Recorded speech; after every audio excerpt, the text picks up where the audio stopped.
tracker పెట్టి వెంటాడి kidnap చేసి 35 ఎకరాల రిజిస్ట్రేషన్ చితకాబాది డాక్యుమెంట్లపై సంతకాలు గాయాలతో వచ్చిన పట్టించుకొని తహసీల్దార్ రంగారెడ్డి జిల్లా తలకొండపల్లిలో దారుణం 6 దుండగులకు బేడీలు సహకరించిన ఏసీపీ చాంద్ పాషా తహసీల్దార్ వెంకట రంగారెడ్డి కొట్టేసిన భూముల విలువ 30 కోట్లు కిడ్నాప్ స్కెచ్ వెనుక గత సర్కార్లో కీలక నేతాట ఒకసారి ఏందో చూద్దాం క్లియర్గా గత సర్కార్లో ఉన్న వాళ్ళు ఇంకా అరాచకాలు చేసిరే ఉన్నారు వాస్తవంగా చెప్పాలంటే అబ్బా అబ్బా అబ్బా అబ్బా యా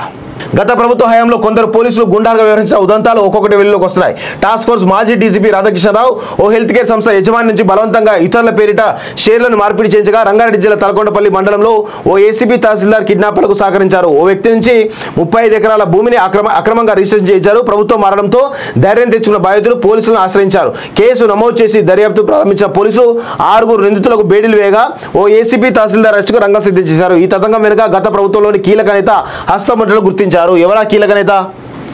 అక్కడ ఉన్న ఎమ్మెల్యేనా లేకపోతే సంతోష్ రావా లేకపోతే ఇంకెవరు తెలవాలి వాస్తవంగా యా ఏపీలోని పశ్చిమ గోదావరి జిల్లా భీమవరం సమీపంలోని చిల్కూరు గ్రామానికి చెందిన శ్రీనివాసరాజు 2003-14 మధ్య రంగారెడ్డి జిల్లా తలకొండపల్లి మండలం చంద్రధన గ్రామంలోని సర్వే నెంబర్లు 96 104 105 106 279 281లో 70 ఎకరాల భూమిని కొనుగోలు చేశారు ప్రస్తుతం ఎకరా 80 లక్షల నుంచి కోటి ఉంది దీంతో శ్రీనివాసరాజుతో కలిసి వ్యాపారం చేసిన సూర్యనారాయణ రాజు కన్ను ఆ భూములపై పడింది వాటిని కొట్టేసేందుకు గత ప్రభుత్వంలోని ముఖ్యనేత సహకారంతో శ్రీనివాసరాజు కిడ్నాప్నకు కుట్ర పన్నారు ఏసీబీ సహకారం ట్రాకర్ ఏర్పాటట రిజిస్ట్రేషన్ తహసీల్దార్ సర్కారం కీలక నేత దర్యాప్తు నిల్లట ఈ కిడ్నాపర్ వెనుక గత ప్రభుత్వానికి చెందిన కీలక నేత ఉన్నతో మోకిల పోలీసులు ఫిర్యాదుపై పెద్దగా స్పందించలేదనే ఆరోపణలు ఉన్నాయి ప్రభుత్వం మారడం గతంలో జరిగిన అక్రమాలను పోలీసులు సీరియస్గా తీసుకోవడంతో శ్రీనివాసరాజు సైబరాబాద్ పోలీసులు ఆశ్రయించారు దీంతో మోకిల పోలీసులు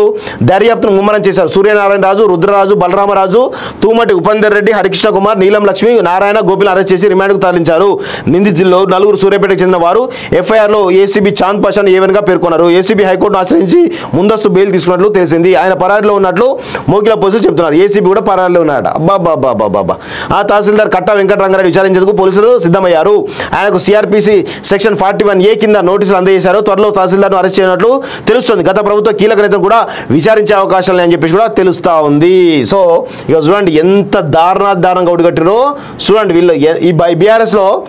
ఇంత దారుణాన్ని కొడగట్టారు అధికారం ఉంది కదా అని ఇష్టం వచ్చినట్టు ఎకరాలు 35 ఎకరాలు కాదండి లక్షల ఎకరాల భూములను వీళ్ళు ధరని పేరు రిజిస్టర్ చేసుకున్నారు వీళ్ళ ధరదాహం భూదాహం మామూలు దాహం కాదు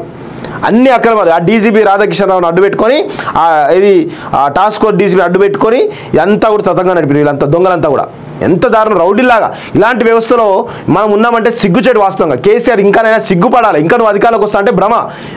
నిన్ను అమరవీరుల స్తూపం ముందు ఉరిదీయాలి ఫస్ట్ ఆఫ్ ఆల్ కేసీఆర్ కుటుంబాన్ని ఉరిదీయాలి తీస్తే కానీ అప్పుడు బుద్ధి రాదు ఈ దొంగ కొడుకులకు అందరికీ కూడా ఇంత దారుణమా సిగ్గుపడండి కొంచెమైనా